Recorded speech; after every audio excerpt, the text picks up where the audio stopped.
Kerala Thiruvananthapuram municipal corporation లో అధికార విపక్ష కార్పొరేటర్ల మధ్య మళ్లీ ఘర్షణ చెలరేగింది.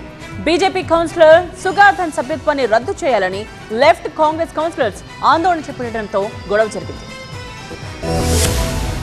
తిరువనంతపురం మున్సిపల్ కార్పొరేషన్ మరోసారి రణరంగాన్ని తలపించింది. సమావేశంలో కాంగ్రెస్, సిపిఎం, బీజేపీ కౌన్సిలర్ల మధ్య మళ్లీ గొడవ జరిగింది. బీజేపీ కౌన్సిలర్ సుగాథన్ సభ్యత్వాన్ని రద్దు చేయాలని సిపిఎం కౌన్సిలర్లు ఆందోళన చేపట్టారు. కాపా చట్టం కింద అరెస్ట్ అయిన సుగాథన్ వరుసగా రెండోసారి కార్పొరేషన్ సమావేశానికి హాజరు కాలేదు. మున్సిపల్ చట్టం ప్రకారం సుగాథన్ సభ్యత్వాన్ని రద్దు చేయాలని సిపిఎం కౌన్సిలర్లు ఆందోళన చేపట్టారు. బీజేపీ కౌన్సిలర్లు కూడా నినాదాలు చేయడంతో ఇరు వర్గాల మధ్య గొడవ జరిగింది. బీజేపీ, సిపిఎం కౌన్సిలర్ల మధ్య తోపులాట జరిగింది. పోలీసులు జోక్యం చేసుకోవాల్సిన పరిస్థితి ఏర్పడింది.